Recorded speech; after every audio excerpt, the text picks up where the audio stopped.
Welcome to the Conscious Living Podcast, conversations to educate, empower, and enlighten our world. An uplifting and inspiring series of conversations and talks with your host, Jackie Woodside. We are educating minds, empowering lives, and enlightening souls to create a world where love prevails. In this engaging podcast, we deliver exciting, positive, transformative talks and teachings designed to elevate your life. Now, let's join our host, Jackie Woodside, for this week's session. Hello there, Jackie Woodside here, founder and host of the Conscious Living Podcast, where we are here to enlighten and empower our world. I am just so moved by this topic of living an empowered life, and I love exploring the depths of what it means to live life consciously. What it means to move toward enlightenment. It really has been a lifelong passion and devotion of mine. I'm blessed to say I never worked a day in my life because all I do is study and teach principles that are near and dear to my heart. It is my passion and my love. So you're part of my tribe. You're someone who shares that passion with me with an endless desire to live life more consciously. So thank you for being here with us today. I am, as always, thrilled to be with you. And I'm so beyond excited for today's topic because I am not just your podcast host and your favorite coach and a mom to a beautiful teenage boy, but I'm also a mom to some fur babies, what I call my fur babies. My cat Lovebug just passed away about a month ago. I had her for many, many years. And my dog Zozo is my constant companion and my fur baby. And today's topic with Dr. Jeff Feinman, who is a veterinary specialist. Today's topic is about how to live life more consciously through our connections with our furry four-legged family members and friends.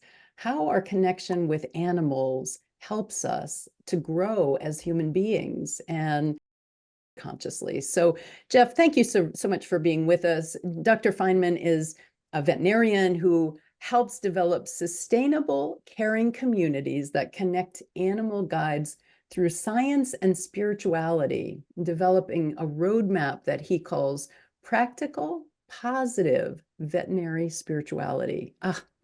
This is just such an exciting topic. Jeff, welcome to the Conscious Living Podcast. Oh, thanks so much for having me, Jackie. It's a pleasure to be here. A great honor. Yeah, would you mind saying a little bit more about yourself and your background so people can get to know you, and then we'll dive into this great topic. Sure. I'm not sure how far you want to go back, but I guess my own story, and just to provide context, started in 1975 when I started having these undiagnosed attacks. And that's actually what my parents called them. My body was attacking me. And what it was basically was a disconnect between my brain and my muscles. So it would look like I was a drunken sailor. I couldn't Oh, speak. wow. Normally, I could barely walk or hold something, but it just became the way of life for me. I mean, it was not diagnosed. It was a mystery disease from 75 to 2010. So a lot of years, but 1970s or so, I became interested in magic and science together. And that, along with my lifelong passion for animals, drove me to become a scientist and veterinarian and pursue the conventional veterinary path. Wow. So, Jeff, you did that while you were dealing with and treating a chronic brain condition. You went to veterinary school, became a doctor of veterinary medicine while you're dealing with a chronic brain condition.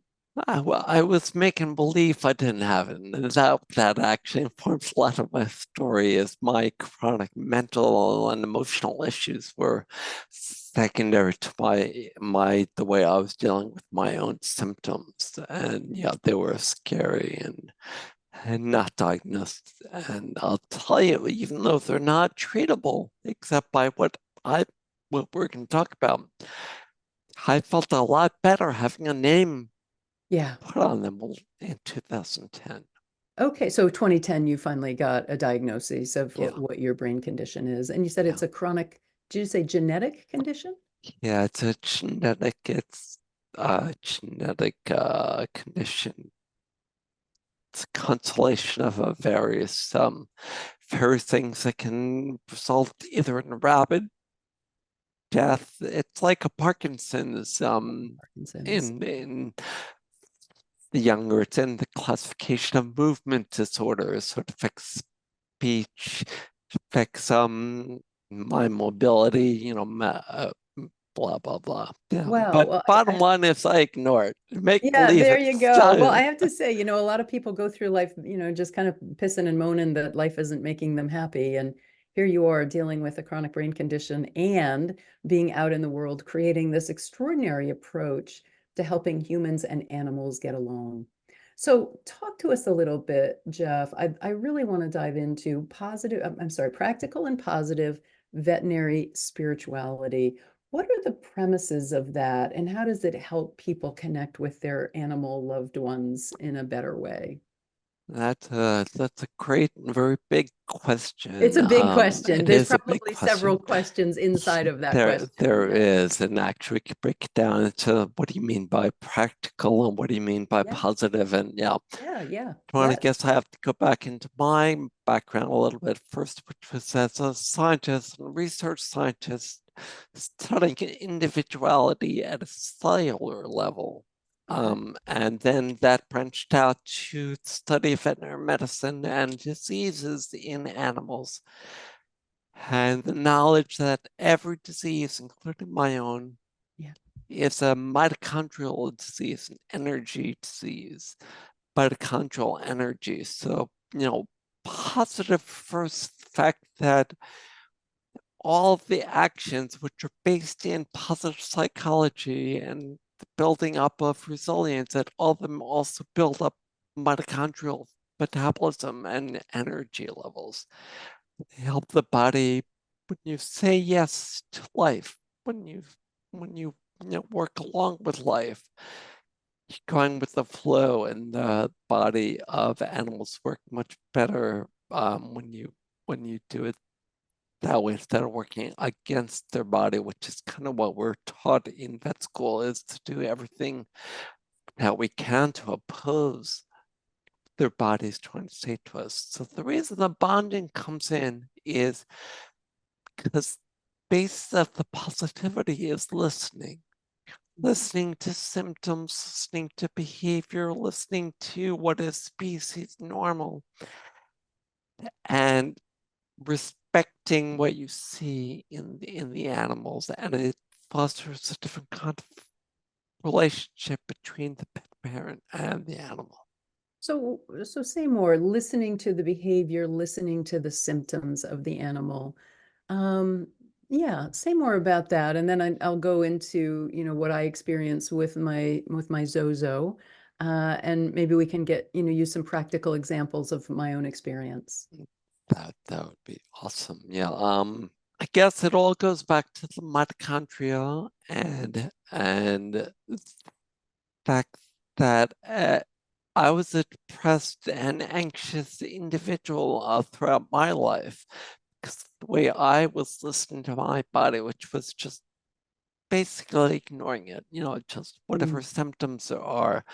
And what I was taught in vet school is that when you see a symptom, you need to get rid of it. Well, that's working against the body. The symptom is the body's way of telling you something is wrong. It's like when you drive your car and the warning light goes off, you don't put a piece of duct tape over the warning light and just keep driving. That's kind of like what a symptom is trying to tell you that there's something going on. And we need to deal with the underlying process, which is where the practical actions come in the positive and practical veterinary spirituality. Okay, well, before we go there, what kind of symptoms are you talking about with pets that the owner might overlook or might not know how to interact with? Well, that's really important because it's every symptom is a symptom of either a normal animal or an abnormality. So the biggest abnormality is in the beam symptoms. beam as a light beam or balance beam. It's an acronym for behavior, energy, appetite, and mood. Okay. Behavior, energy, appetite, and mood. I love that. So the beam factors, okay? The beam factors. So like all of my clients and all the Holistic Actions members, rate their animals on a beam score every day, where Okay. 10 out of 10 is super happy and normal, and a drop in the beam it's a clue that something is going on that you wanna intervene with. We may want to do something about. Okay, so when you see an abnormal or unusual behavior and an abnormal or unusual energy level, an unusual appetite, or an unusual mood, what kinds of unusual behaviors do people deal with their animals? And I'll answer you in just 1 second, but Okay. the beam is just one aspect. The beam symptoms often exist.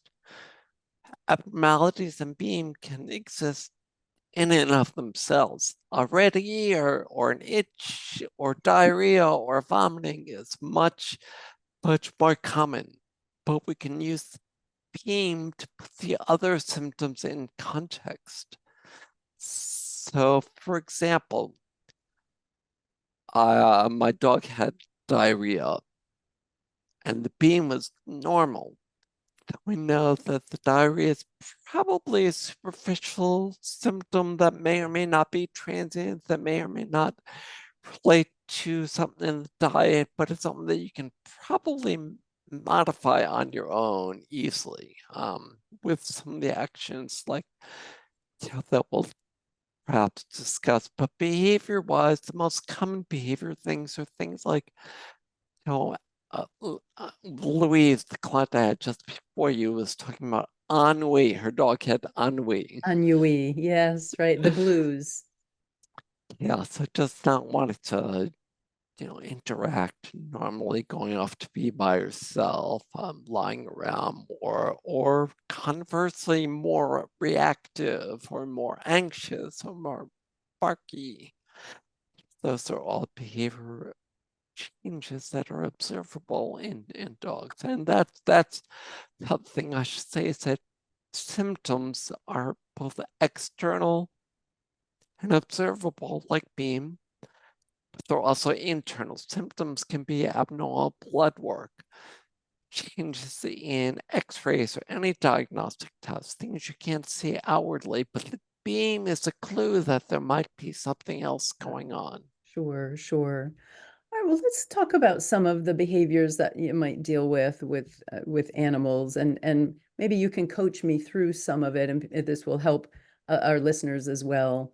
So, my Zozo is a beautiful dog. We call her the bliss maker. People love her everywhere. She sits on people's feet and leans back on them, new people that she's meeting on the street. Very docile and gentle. For little dogs, she gets down on her belly and does a belly crawl. She's a 55-pound dog. So for little dogs, she'll get down on her belly so she's not threatening to them. Just a lovely, lovely dog. And yet, she got thrown out of doggy daycare about a month ago. She's had 4 incidences. She's 4. She's had 4 incidents in 4 years of aggression, twice at a dog park where she was attacked and responded aggressively, and then 2 other times at doggy daycare where she was the aggressor. And after the second infraction, they had to say she couldn't be there any longer. It was 2 times over a year and a half.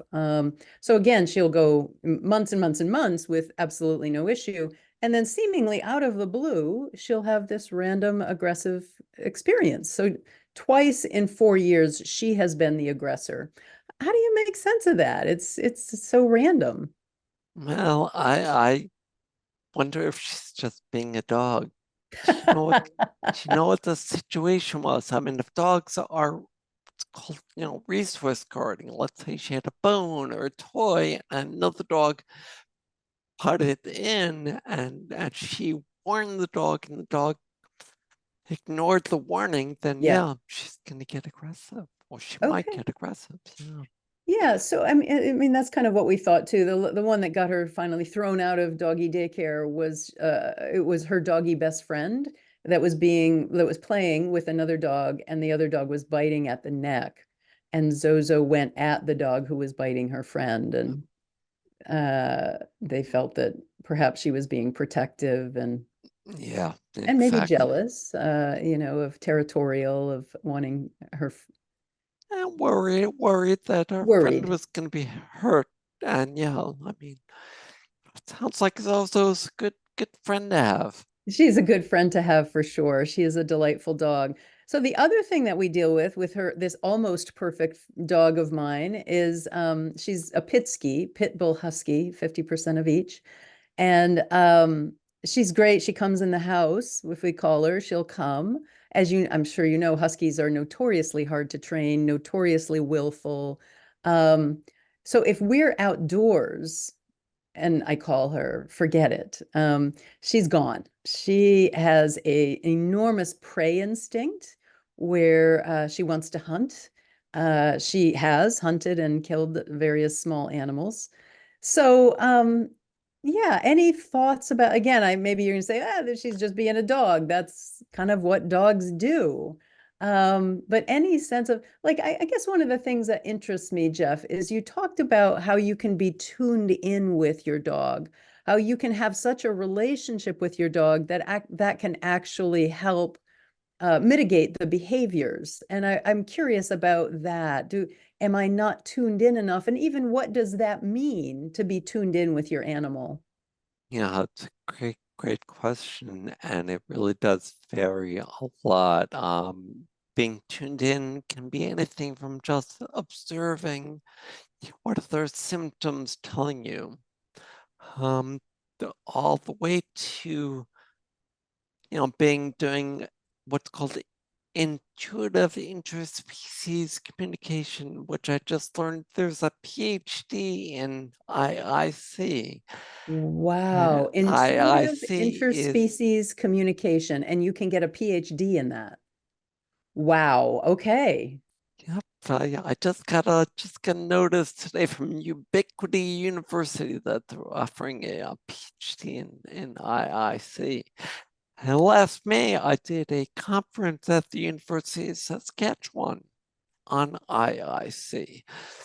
That's like the deepest form of listening, but it's the kind of listening that we can all do with each other, with ourselves, and with our animals, and probably with nature as well, trees and other living beings. Actually, any living being is really a vibratory being, Yes.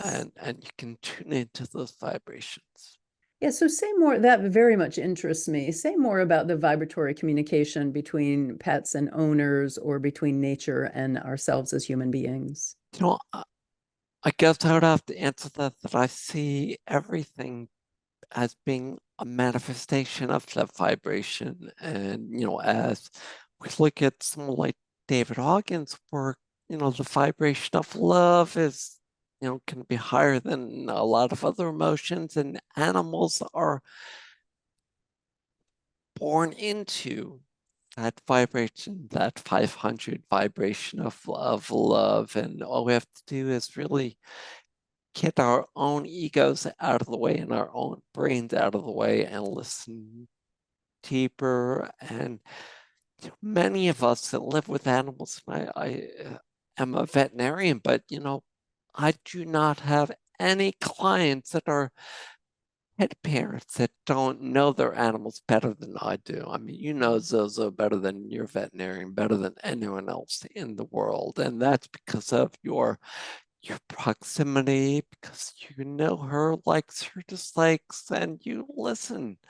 So a lot really depends on how much time do you spend just with your eyes closed and taking a deep breath, or sitting out on the ground under a tree with Zozo nearby. You'll see that, she'll respond right away. Respond in what way? Usually a dog will just relax, go into that zone of flow, what we would call in people as flow, that zone of optimal performance. And that is actually state of optimal performance. What we're learning is that it actually helps their emotional state, but also helps their physiologic state. So actually, that is the basis for a lot of the holistic actions that we teach. It's getting a dog into flow, getting them into that zone where their kidneys are going to heal, their liver is going to heal, their behavior symptoms are going to get better. So that's the essence of the positive part of positive and practical veterinary spirituality. I love that. You mentioned Dr. David Hawkins, whose work I know well, a prolific author on consciousness and consciousness studies, was really an iconic teacher in the field. I'm sure you know in his work, he says that a dog wagging its tail or a cat purring has a higher level of vibration toward, love and peace and acceptance than most human beings do. I loved that. It has always stuck with me. There's a story in one of his books, perhaps you know this, about a young man who had decided he was going to engage in a violent act at a park. He had a long coat on and a gun underneath his coat, and he was troubled by his knowing that he was going to do this violent act, but he felt compelled. Perhaps he had some mental illness where he felt a compulsion toward this violent act. And when he got to the park, a dog was loose in the park and ran up to him, jumped up on him. He kind of sat down on a bench and the dog jumped into his lap, licking his face, wagging his tail. And the young man broke down into tears and there was a different outcome. So I love that story and had to share it. It's not from me, it's from Dr. David Hawkins, and I forget which book it was in. But I love that notion that, cats purring or dogs wagging their tail have a higher vibration than most human beings. Talk to us about how having pets, whether it's a dog, a cat, a bunny, a hamster, whatever, helps us raise our vibration and be more attentive, more conscious, more loving. Well, it all goes back to the fact that nature and animals are vibrating at a level and have an energy level that, as you said, is higher than most of us, and that even just being with them is going to raise our vibrations. And if you look, I don't know if you know Eckhart's work, Eckhart Tolle Sure. does a lot. He has this little book which is all about raising your Oh, the vibration Guardians of Being. Yes, by I have being with that. dogs I and have that cats. book as well. Yeah, Yeah. that's awesome. Yeah, awesome little A book. But beautiful so, book.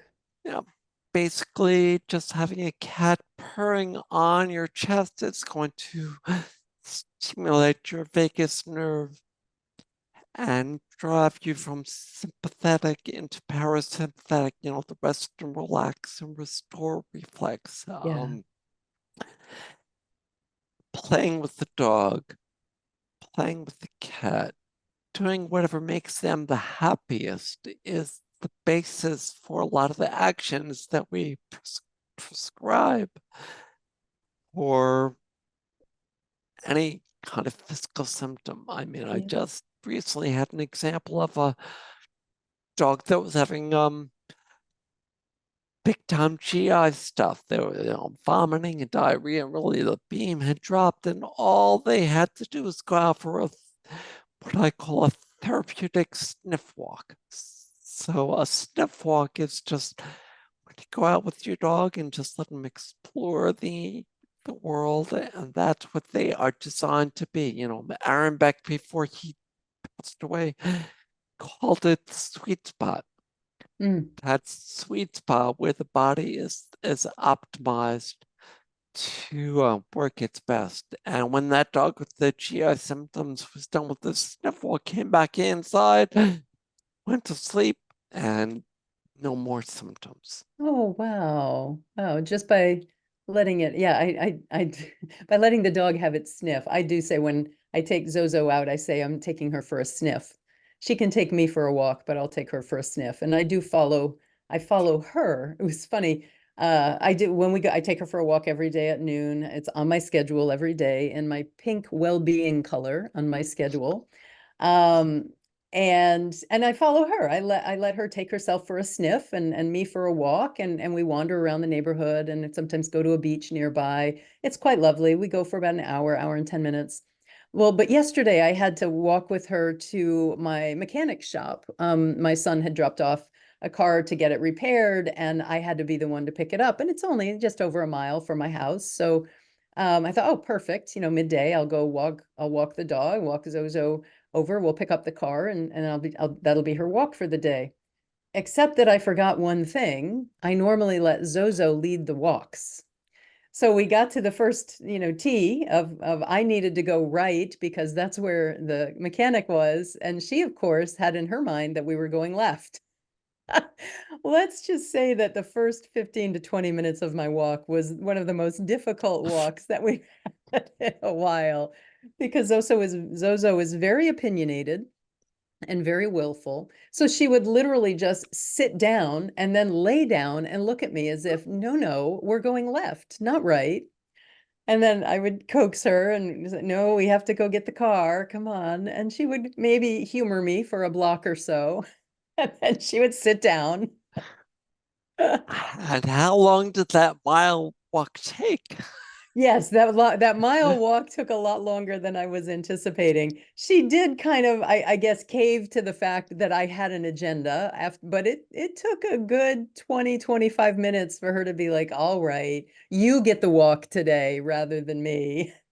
And that's a great example of had you, before the walk, told her what was about to happen, whether you tell it verbally or in your mind, that look, we got to go pick up this car. It's going to be a different way than we usually walk, but we'll have a regular sniff walk when we're done. Yeah, yeah.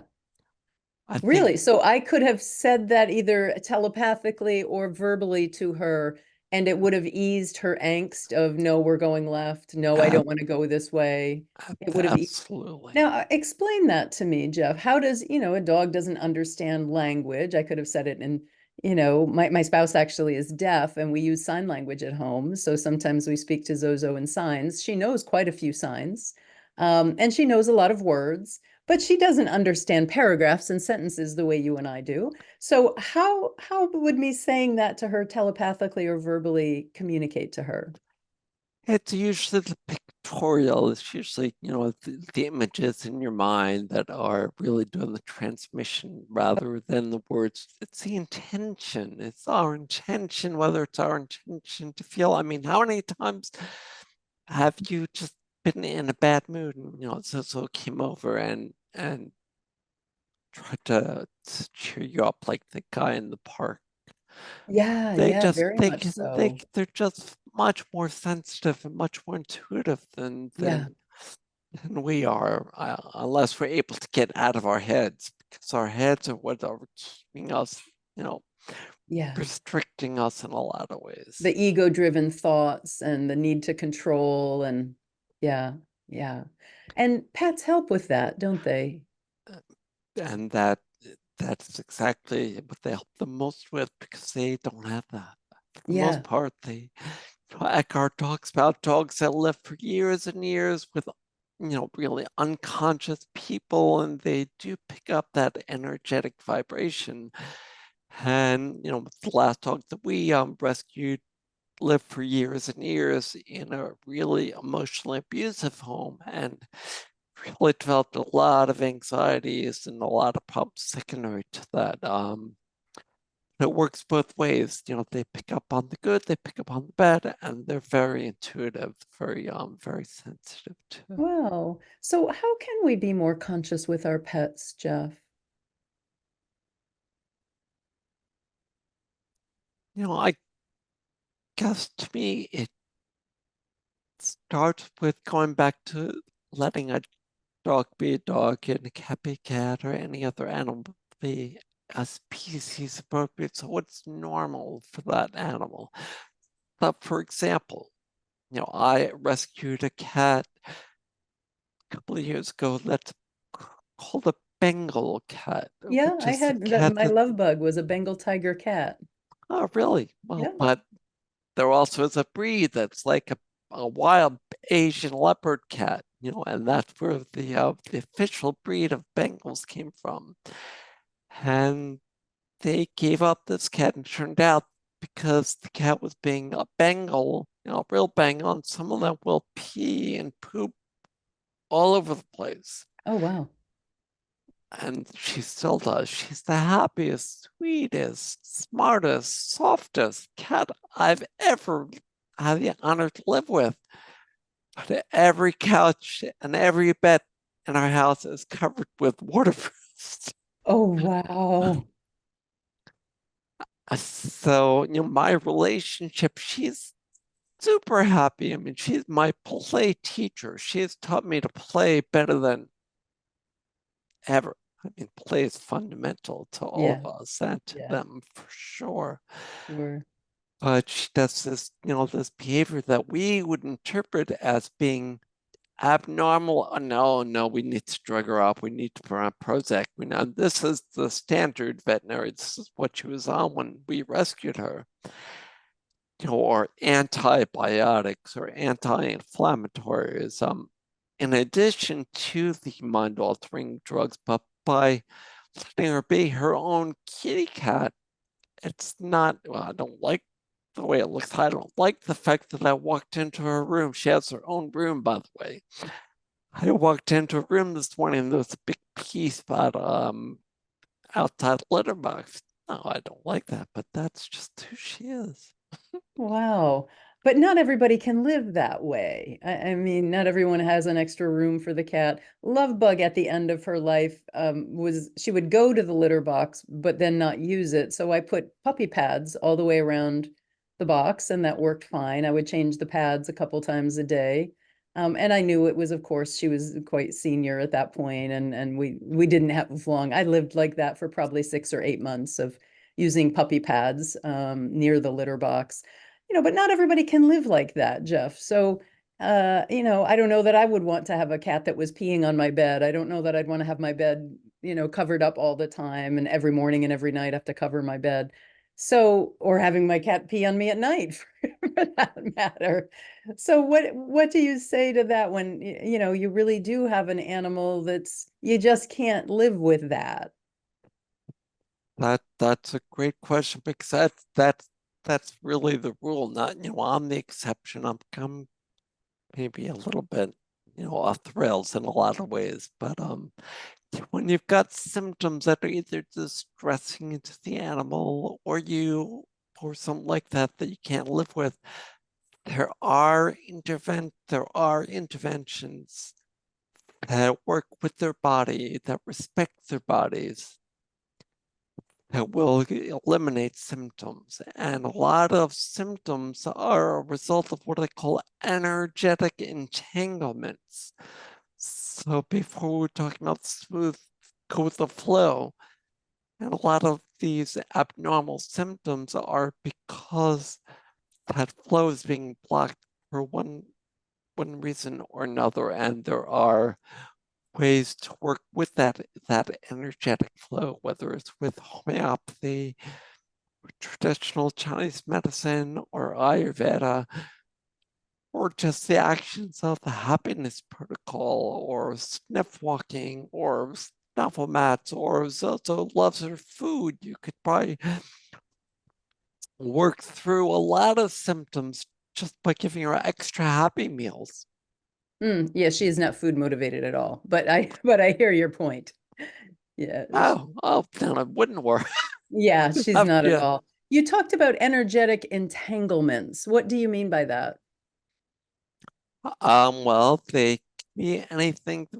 These are things that result in symptoms. Okay, an So, energetic entanglement is what causes the symptoms in an animal, and I assume also in a person, in any living being, any living it's thing. it's an Yep. obstruction to the swift flow of energy and information in the body. Okay. Because as energy and information flow together and Yes. allow all of our cells to work properly. Okay. So your practice then and your approach to animals is very holistic. You mentioned Ayurveda and other holistic treatments that you just mentioned. You would use homeopathy and Ayurveda. You would use that in treating animals before you would use pharmaceuticals. Correct. Nice. Yeah, correct. Nice. That is actually the basis for the holistic actions platform that actually you mentioned treating animals. I'm not really, my own private practice is now like a micro practice. I see a few people here and there, but the majority are people that are learning to do what we're talking about Okay. online. So you teach people how to be with animals in a more conscious way, and that's the majority of your practice. Okay, that makes sense.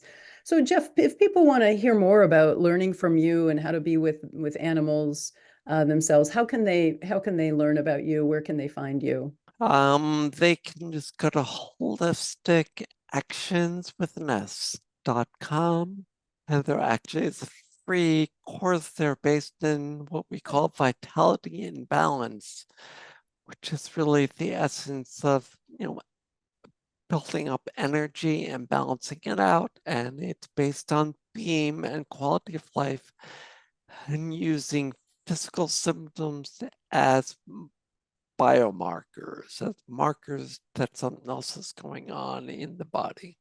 Okay, okay. Oh, So yeah. holisticactions.com.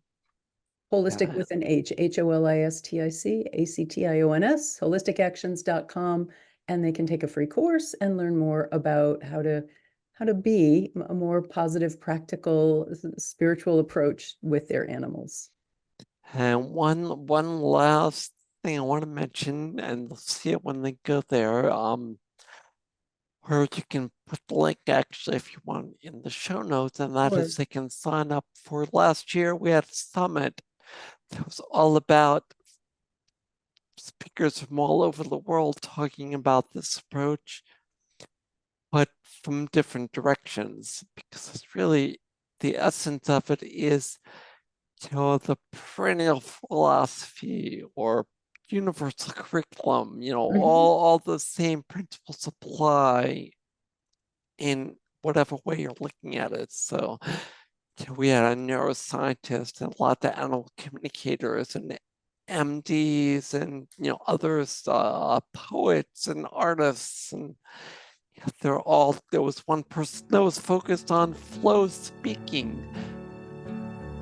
So the reason I mentioned that is they can sign up and see their 47 videos.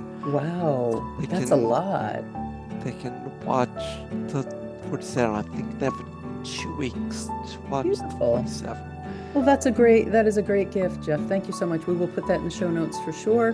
Thank you so much for being my guest on the Conscious Living podcast today, for listening to a couple stories about my beloved love bug and Zozo, and for bringing us to a higher level of consciousness about our relationship with our animals. I appreciate you being here. You're welcome, Jackie, and thanks so much for having me. All right. Bye-bye now.